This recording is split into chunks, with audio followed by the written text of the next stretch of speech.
We're snorting cap rates and shooting up cash flow here at Deal Junkies.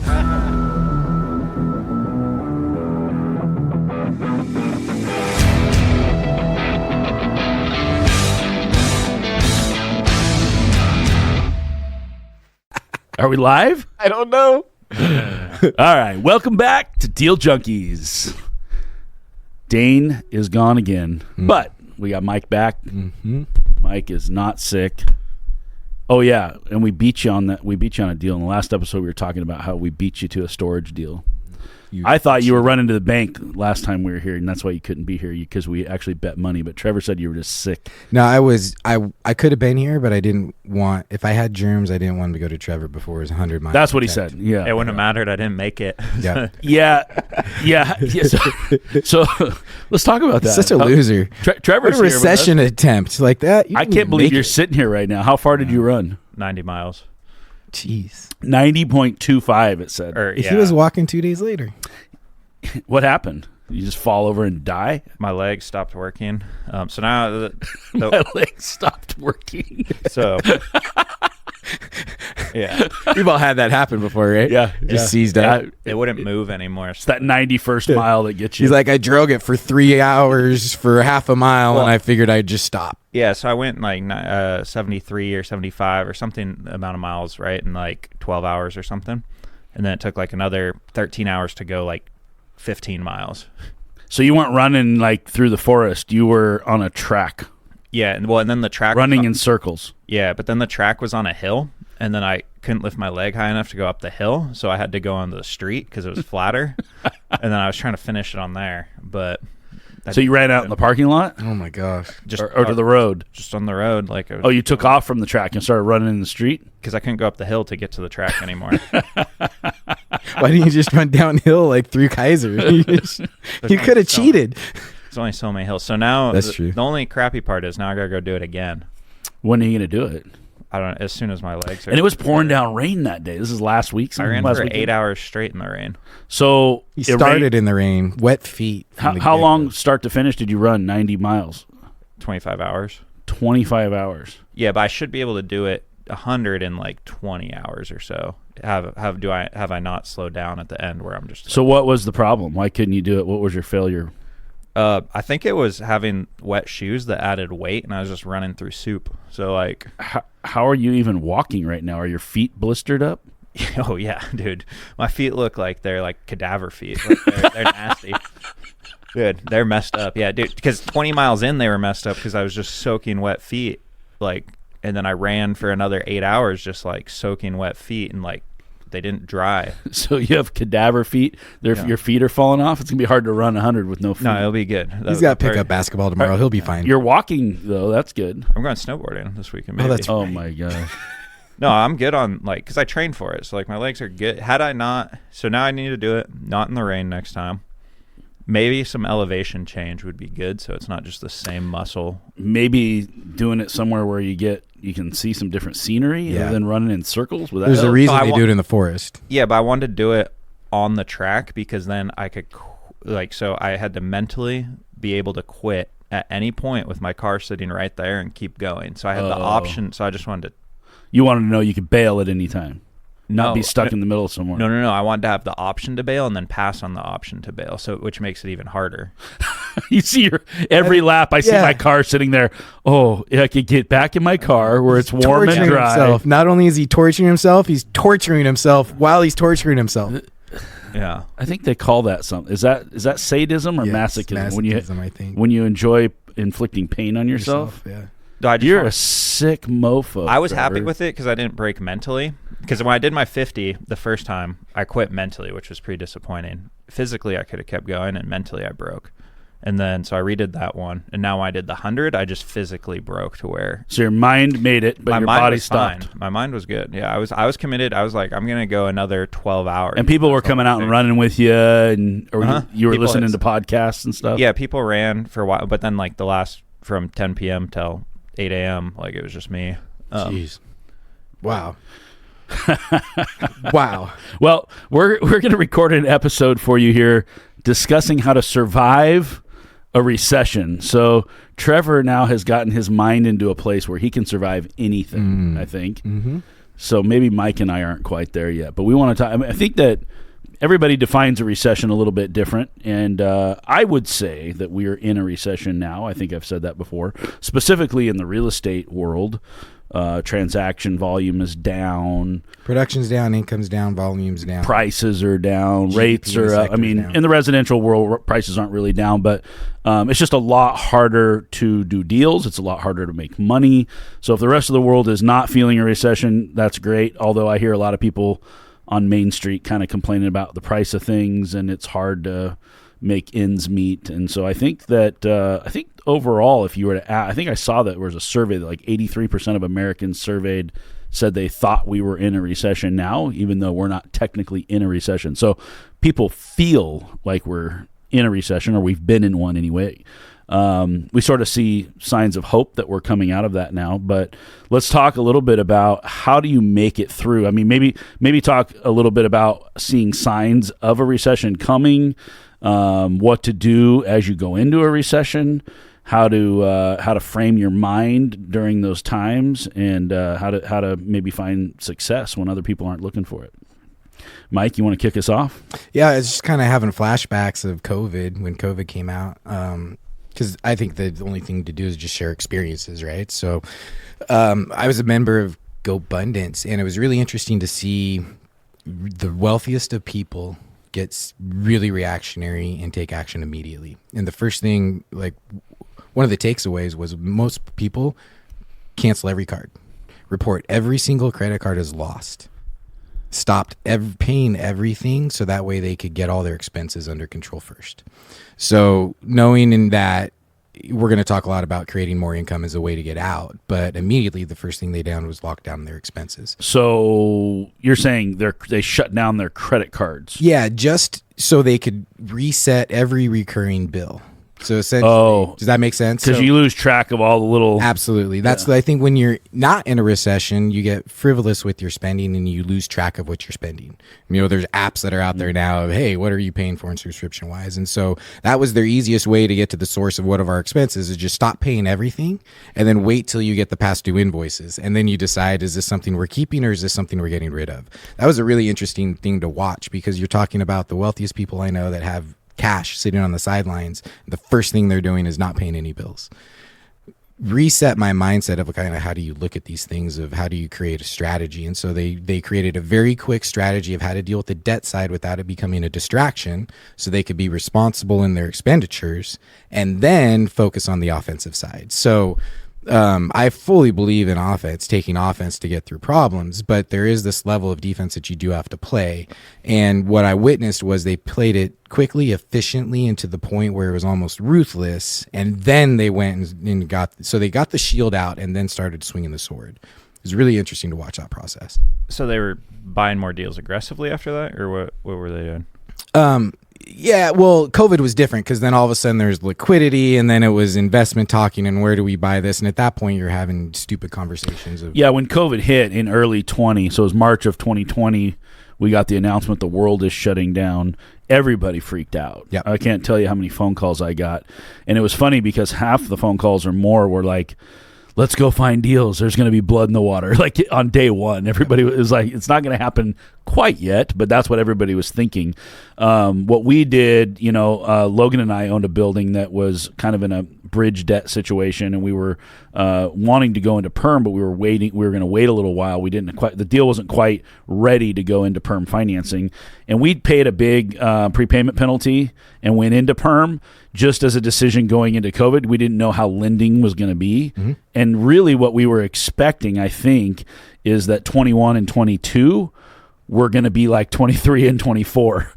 We thought what eventually ended up hitting, where it was really hard to get money over the last couple of years, we thought was going to hit immediately. And it did hit for about 6 months. It was hard to close loans. Mm-hmm. I remember I was brokering a deal. It was a Fannie Mae deal. And we were at the closing line like March 10th, and they ended up not closing that loan, and they re-underwrote it 9 times again before we closed. It took another 3 or 4 months or something. And every time we'd get to the end of a month, they'd call and go, well, we just want to wait and see what the rent roll looks like next month. We want to make sure that everybody's still paying, because that was the first main concern. And COVID's a weird recession because it's sort of like this artificial, we just flipped a switch and shut the whole world economy off. I actually like looking at it in this light because I don't think of it as a recession, but when you actually think about what happened, it was the effects of it, the actions you had to take, the level of work you had to do. It was reflection of you are in a recession because money puckered for 3 months. On our side is about 1 to 3 months it puckered, and then it just got really, really loose. Yeah. But there was a period of time where the actions were what they are, July 22 to now. Yeah, it's like pulling teeth, and it's double checking everything. Oh, and it's hard. Multiple appraisal. It's hard. Yeah, and it's the that's what a recession is, right? It's the shrinking of the money supply, or the slowing down of the money supply, and so that's where it starts. So a technical definition of recession is 2 consecutive quarters of negative growth GDP, which is a very broad metric. I mean, you're looking at basically the whole country's production. When we go up, we go down, and a good number is like, what are we seeing today? Like 2.5%, 3%. Like those are numbers they're happy with. It seems like when we drop down into the ones, they get a little worried. When we drop down close to 0, get more worried. When we go negative, okay, if we do that 2 quarters in a row, that's a technical recession. But everybody's being affected differently. So I would argue that like what we saw in the beginning stages of COVID, like late 20, 21, 22, there was really kind of a real estate boom. Values went through the roof. Deals were happening nonstop. Money was super loose. Rates were really, really low, historically low. But then there were industries like restaurant, who they were barely surviving because they had their businesses shut down and they're trying to eat, have people eat out on the sidewalk, and you've got, you're always trying to tap the government money and the things that are coming through to stay alive. I mean, they went through a really hard time during those couple of years. But I remember talking to one of my developer clients, and his comment to me, he's a really smart guy. He said, there's going to be a reckoning, was the way he put it. Like, you can't just flip this switch and have it not create a problem. And so I think what really caught us off guard was we were expecting the problem right away, and it didn't materialize for us in real estate for a couple of years. So we thought like, oh my gosh, for a few months we're thinking, oh man, the sky is falling. And then we're like, wait a second, the sky isn't falling. Like, we're going to get rich. And then a couple of years go by and you sort of forget about that, the whole sky is falling thing. And then the sky actually falls. And then everybody's like going, what? Like, I didn't see that coming. And that's why I don't want to look at metrics of prices and GDP and growth. I want to look at the activity.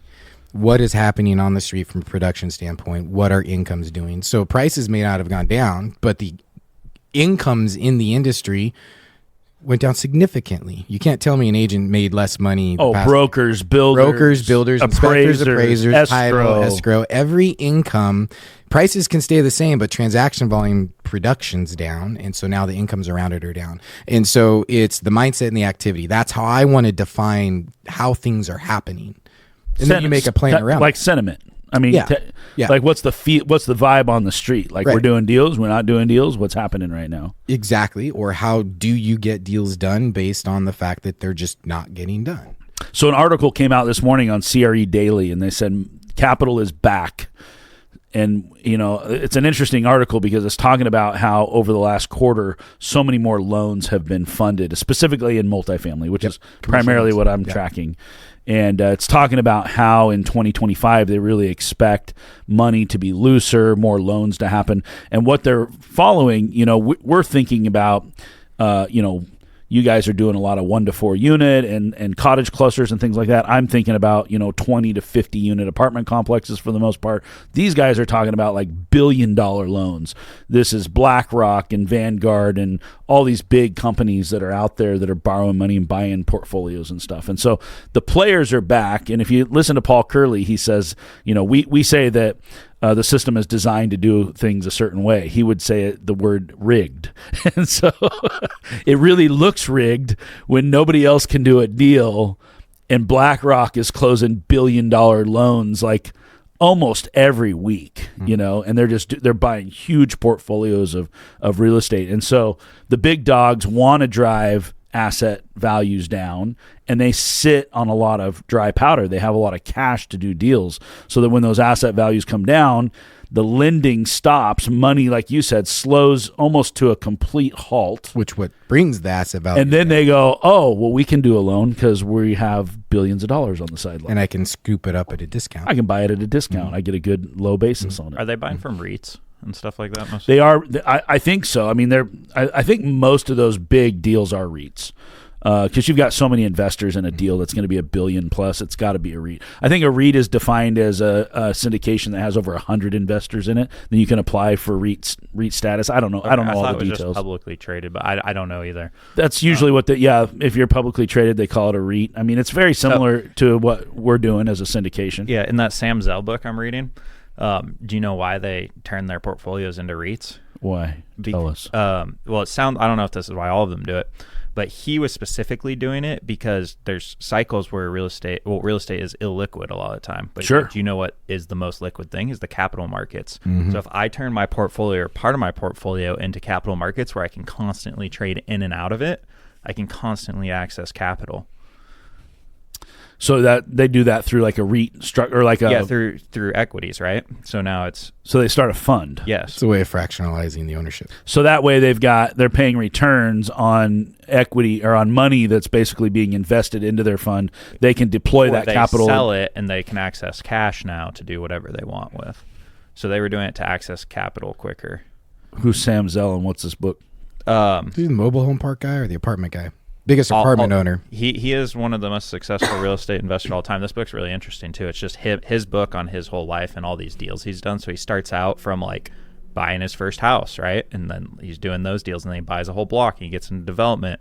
And then he talks about how building all these companies and then flying around the world and raising. And you can see how it's done from buying one house all the way to $1 billion deals. And then he'll trade, and then he goes through, because he's been investing like 75 years or something like that. He's been around a while. Been around a long time. So he'll go through all the recessions, all the like things he was doing during those. He gets out of real estate at certain points, and then he's trading like businesses and buying like trains and all sorts of things. All same philosophies of value add distressed assets and like starting a fund. And he raised $1 billion in 6 months and was flying around the world to do it. It's super. You would like it. It's really cool. Check it out. What's it called? You don't remember? I think it's called The King of Capital. Sam Zell. That's awesome. Is it King of Capital? Do you know? I'm sure if you look it up on Amazon. I have it on Audible. Zell. I don't actually read books. So listen to. Getting back on track. Am I being too subtle?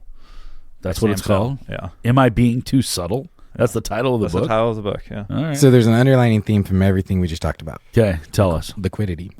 It's all based on liquidity. Yeah. It's the stacking of liquidity. Sure. So real estate is, in many markets, like Trevor just said, illiquid. And actually in all markets, it's somewhat illiquid. Like I can't go turn a building into cash right now in 5 minutes. And even real estate is a store of value. So if you go buy a piece of real estate, when can you get a dollar for dollar out of it? You're not getting it out on day one unless you buy value, right? So if you go pay retail for something, it's a year plus down the road before you're getting the exact same value out of it because of the cost associated with it. So it's not liquid. It's not a good store of value in the short term unless you are a deal junkie like us or creating value. So it's a long-term play. It's a get-rich-slow play. Yes. So it's one of the reasons I believe that real estate does appreciate the way it does is because it is illiquid. I mean, even in the most liquid market, a cash buyer, you're still 2, 3, 4 weeks before you close a deal. I mean, you cannot transact a deal. I think I've seen a deal done in 9 days was the record. I mean, that's just like, I want this deal, no inspections, waive everything, I'll pay cash. You can close in 9 days. That's as fast as it happens. But you're giving away value in exchange for that speed of liquidity. Yeah. I mean, or somebody's, in an exchange, or somebody's sitting on some cash that they need to dump or whatever. Yeah. But in most markets, it takes in my world, I say it takes 100 days on average. Some, maybe in this market, it takes a little bit longer. Residential is 30 to 45 days, but commercial is typically, we've talked about this before, it's like a 4 to 6 month thing. Usually, if we could flip the switch on that, which I'm a little concerned about, like the blockchain technology, tokenization of real estate, values get more fluctuating. Because we could then transact real estate in a split second, right. And I don't think the buildings would hold as much value because they could be traded so quickly. Yeah, the reason they hold value is because you hit the sell button, but it doesn't transact for 30 to 90 days down the road. Unlike the stock market where it transacts in seconds. It takes a lot of the emotion out of it. Real estate has to be, you're never going to buy something on Ether and just be like, I really got to have this. And then 30, 60, 90, 100 days later, you're like, still thinking the same thing. You're not going to fly on that cloud 9 for 4 months. At some point, you're going to wake up and go like, oops, I shouldn't do this deal. Lose your earnest money or terminate the deal or whatever. Wouldn't it be hard to trade because there's debts? And so you can trade securities because you money in one time and you're just trading around. It's just a one-time fee. But those companies have debts attached to them. You're just trading the liquidity. The equity is getting traded. What companies have debts attached? Stock market, those companies have debts. Oh, sure. Okay. Yeah. And they're just servicing it and then paying it out. So say you would do it the same way.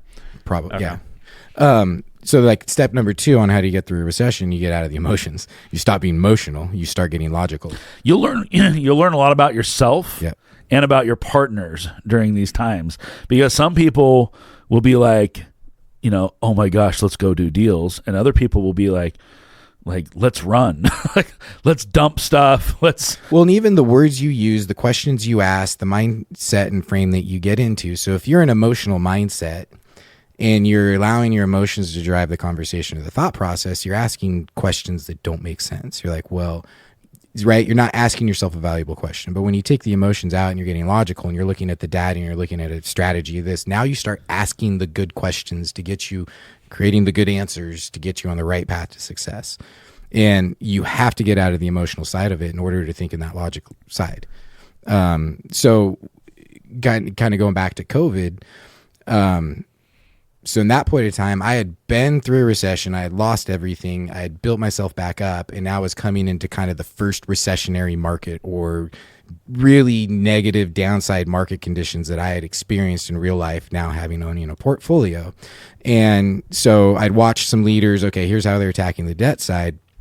I went on a hike with a business owner that I looked to as a mentor. And then the first thing he said on the hike, he's like, why are you stressed out? I was like, because all this stuff. And he's like, okay, can you sell some real estate? Like, what happens if you liquidate your portfolio? It's like, okay, well, I don't have to worry about anything for a period of time. Okay, great. So why don't you start making decisions where you don't have to worry about anything for a period of time? So sure, there's steps you have to take and there's a logical process to get to that point where you don't have to worry about anything for a period of time. But what if you just know that and you have faith in that, and then you start making decisions based on what's appropriate, not of, are you scared? Do you need to do this? Do you need to do that? Let's back up. Let's look at what's happening, right? So a switch is being flipped. What does that mean? What is that going, right? And so now you start making decisions on a logical standpoint. Yeah. Proactive standpoint to create a game plan. That's a very Buffett-esque way of looking at it. When everybody's scared, be greedy. Yeah, absolutely. When everybody's greedy, be scared. Mm-hmm. I can remember a lot of people asking me what's going to happen to Curly. When the eviction moratorium came out, nobody has to pay their rent, right? And then it took several months to get the money from the nonprofits and LCF and all the different programs that they had for people who couldn't pay rent.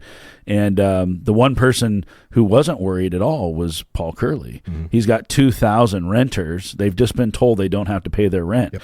That's huge exposure. Huge. I mean, what happens if all your tenants don't pay rent? Well, come to find out, most tenants want to make sure they pay the rent because they need a place to live. And the psychology and the mindset.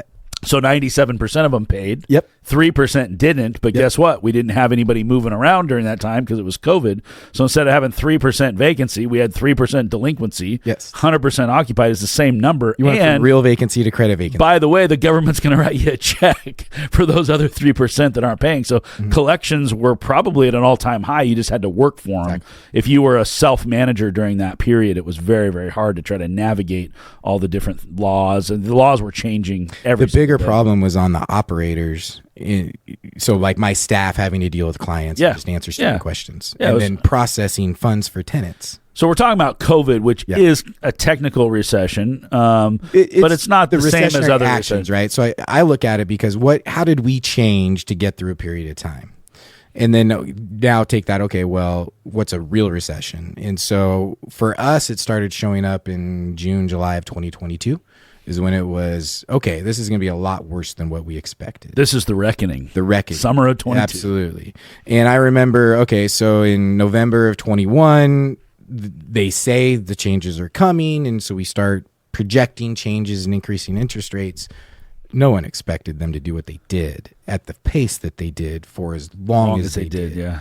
And so when you're thinking in March that, hey, rates are going to go up a couple percent, that's significantly different than rates doubling and transaction volume stopping and then values dropping immediately. Yeah. And so it takes about 3 or 4 months to see that. And then it starts showing up in June. I mean, we were cranking deals. Last half of 21, first half of 22, it was crazy. It was a total blur. There was just deals happening left and right. And then all of a sudden, it was like closing. It was like musical chairs. It's like the music stopped, and it's like, oops. And literally, deals stopped funding. Yeah, because lenders not lending. I was right in the middle of it with a couple of deals. Lender would back out at the closing table. Yep. They'd just be like, "Sorry, we're not doing this deal." Yeah, that's for great. multiple reasons, and each lender has a different reason on why they're not doing it. The easiest thing for lenders to do is just say, "Oh, we went from 90% leverage to 70."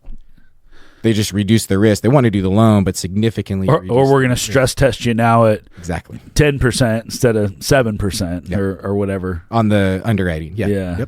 On the commercial debt service. That's a few different ways to get your leverage lower, so their risk is lower. Again, it's liquidity, right? So they essentially said, we're going to reduce our liquidity into the marketplace, so you need to figure out a way to bring your own. Exactly. Yeah. And so then how do you get through a recession?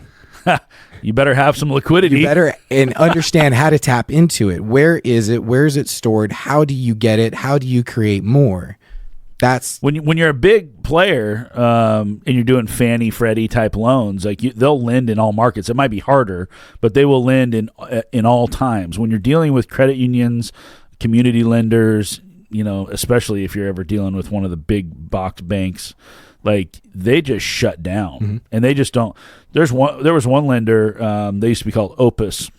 And they changed their name. They've got bought out, and they were really good. We did a lot of loans with them for a while, and then I want to say that right now, after like the last 2 years, they haven't closed one loan. Like they just literally shut down. They still have their staff, and you can talk to them, but they're like they might be getting back in now, but they were just like, we're not funding loans. Period. So there is that's one problem we have is sometimes the banks can press pause longer than we can handle not having capital. They can hold their breath longer than we can. Absolutely. Yeah. And so you got to be prepared. I mean, I think maybe I'm just getting old, but my mentors taught me about keeping lower leverage and having more in reserves and being in a position of strength so that when a recession comes, you can pounce and you can actually do deals because you have more liquidity than your competitors. But then I see those very conservative same people, and when the recession hits, they all go hide out because they're conservative. Like they don't have the guts to go jump in with all their capital because they don't know if we're at the bottom yet or what's actually they're going to wait for other people to jump back in and make sure the big dogs are doing deals. But I mean that's the takeaway now is if we are in a recession and the big dogs are back, that means the market's back. That's exactly what we've been waiting for and watching for. Yep. Yeah. So don't you just need long-term fixed rate debt to survive a recession? Yeah, but you don't do long term on all deals. Think about our deal in Astoria, value add. We got bridge debt. We got to go to perm on that. We've got a 2-year window or 18-month window to hit that. So what happens when you're 6 months in and the world crashes, and then you're like, are we even going to be able to get our perm debt in 12 months? I mean, it creates a problem. So what do you do? You need a big diversification of perm debt, stabilized assets. If you're doing development projects, you have to have the stabilized portion of your portfolio, or else you're bleeding on every end. And you may want to pay a little higher rate to get something that goes construction to perm. So it's already baked in. Yeah, syndicators in the 2019 through 2022 period of time, they could pay a half a point more to lock that rate in, and a lot of syndicators didn't.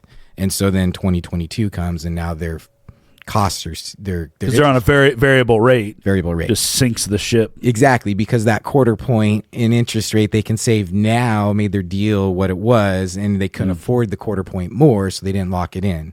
And so being short, not even short-sighted, but you're saying, hey, there's value in me to overpay for stability right here, because that stability is going to be my foundational base across the way. And so that was the decisions you guys made very quickly. We made some similar decisions as well, which is, hey, we could really put some more money here, but let's just stabilize that. Keep it there. And not in hindsight, we made a mistake because we could have refinanced at lower rates and not paid the prepayment penalty. Yep. We did it though out of it was a safety measure. We just did it as like an insurance policy. But if that keeps your frame of mind correctly to make a sharper sword, there's value. Yeah, I think the problem. We're talking about money. I think that the biggest problems you get yourself into is not having enough capital, not having enough cash in reserves, and then also taking these hot potato loans, I call them, because you get into flipping houses or doing bridge debt, construction debt, and you've got these 6-month, 12-month, 18-month windows, high interest rates, high points, and they're not all of them, but a lot of them are very predatory type loans where they're just not on your side. I mean, if things go, but we use them.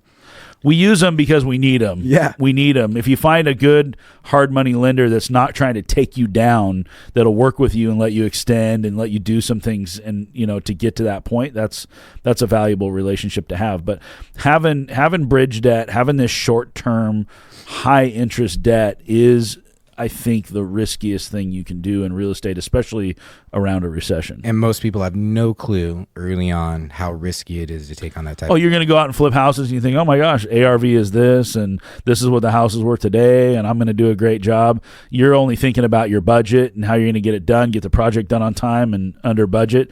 You're not thinking about what happens when you get to the end. If you're not going to refinance it, your buyer has to finance it. And if the banks aren't lending, you're stuck. You got a building, you may have to, what are you going to do? Hand it back?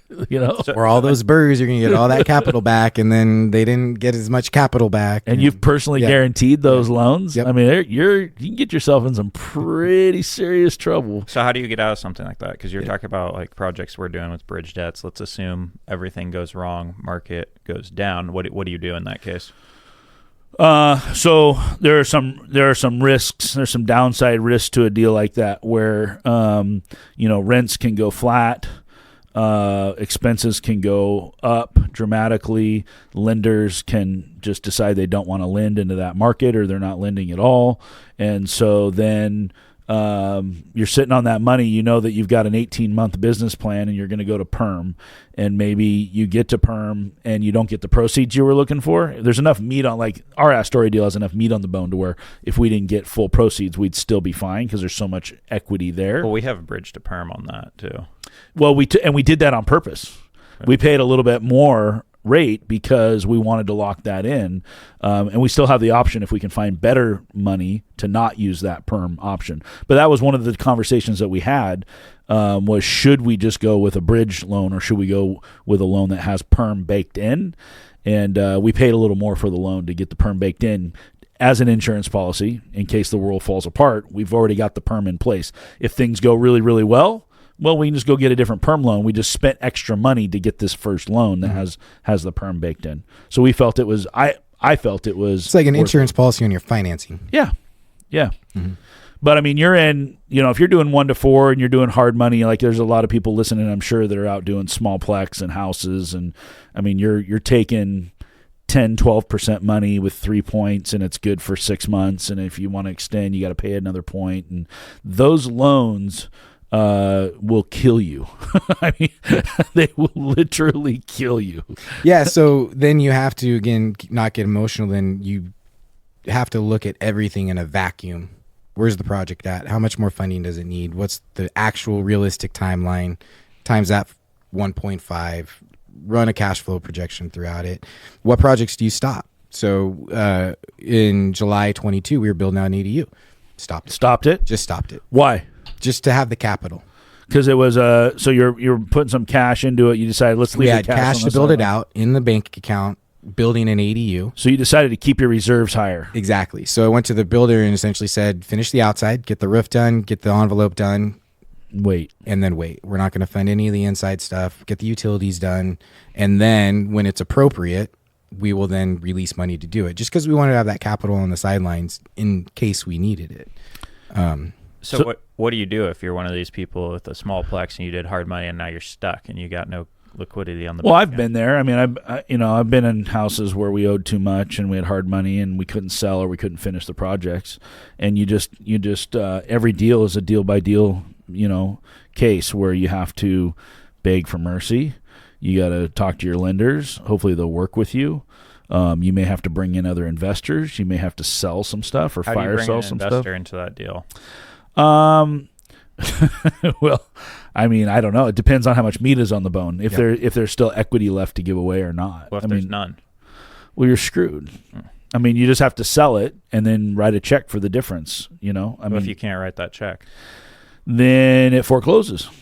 And if you personally guaranteed it, then they'll take the asset, they'll sell it, they'll pay down their debt, and they'll charge you a bunch of fees. And whatever's remaining, they will come after you with a judgment, and you will have to pay it out of your other assets or earnings. They'll attach your wages if you have income. So, I mean, worst case scenario probably in my world is for us, I've never failed a deal.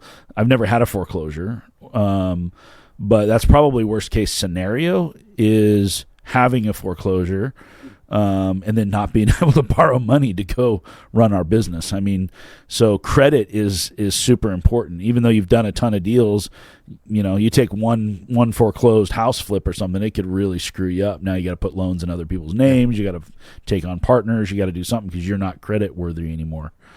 They don't like foreclosure. That's not a good look. Is it worse than bankruptcy?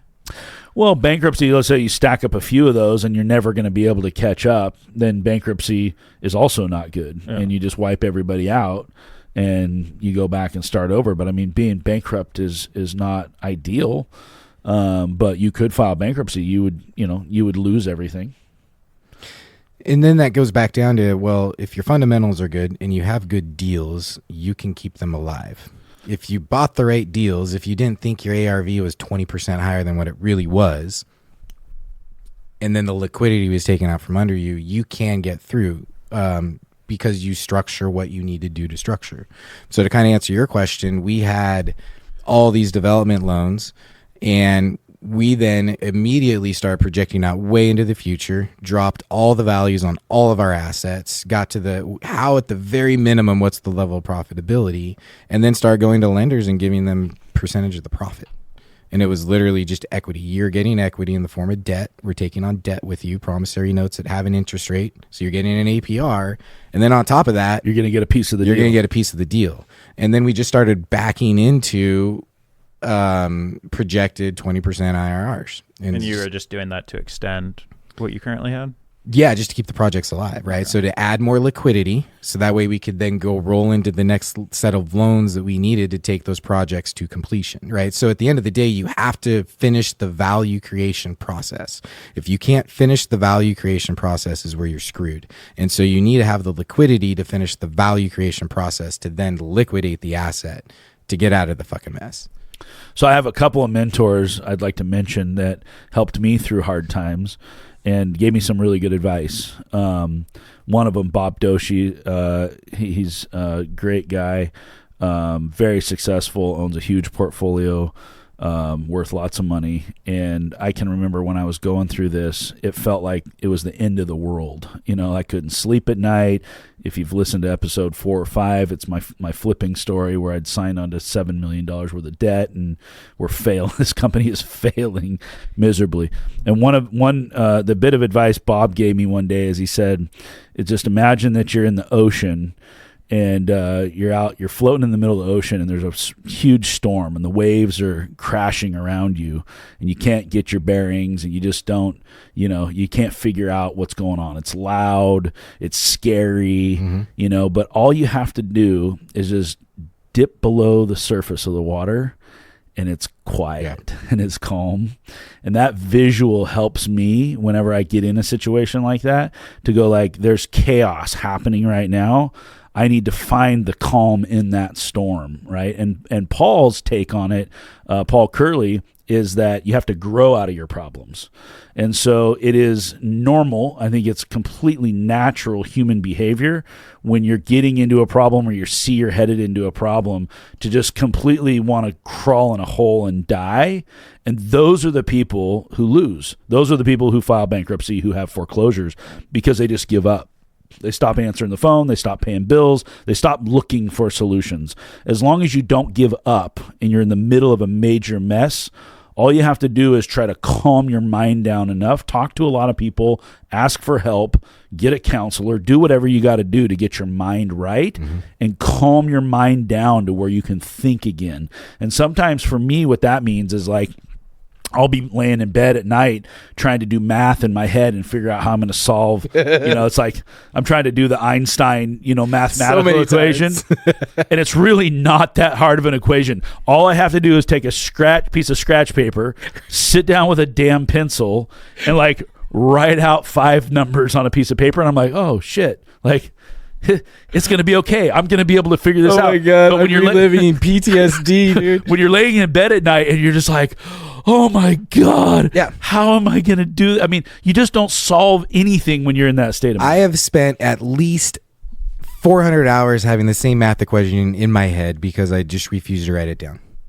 Right? And so that's your brain chewing on the exact same string, pulling the same string, going nowhere because it's stuck in your head, not out of your head. So grab a piece of paper and a pen. Write shit down. Write it down. But the other thing is it's on a spectrum. So Paul's a really good example. In order for him to grow, he slows down. And you mentioned it. You have to slow down, but you can't stop. And so there's the spectrum of slow down, recalibrate, get your bearings around you, but you can't stop. The last thing you do is stop. Yeah, you can't crawl in a hole and die. Absolutely. We called them ostriches. That was the foreclosure. You just can't get scared and give up. You got to find a way. And there is a way. Go swing a hammer if you have to swing a hammer. Whatever it takes. Dig holes if you have to dig holes. And honestly, those moments in life are what make you a better investor, make you a better person, probably. It builds character because we're designed to solve problems. We need to solve those problems, and you're going to have problems. Like the next time a problem comes up, that cannot be the answer to just run and hide. Absolutely. Just as a human being, I was at dinner last night, a bunch of successful people. One guy is just open and honest, vulnerable. I'm just melancholy. I'm not happy right now. And you look at him and like, dude, you're not challenged in any way right now. Your mind is not challenged. Physically, you have challenges going on in your life. You're doing great. But from a business standpoint, you're coasting. You haven't challenged yourself. He's not happy? Yeah, right? He's just not. He's bored. He's bored. Doesn't have a problem to solve. You can't get bored. All right, should we wrap this one up? Trevor's falling asleep. Sleeping. I want to talk about deals. He does want. All right, we'll talk about deals. We should play this clip with Trevor falling asleep on the table while Mike and I talk about recessions. Oh yeah, I love it. His big ass yawn. All right, guys, we're the Deal Junkies. You're the Deal Junkies.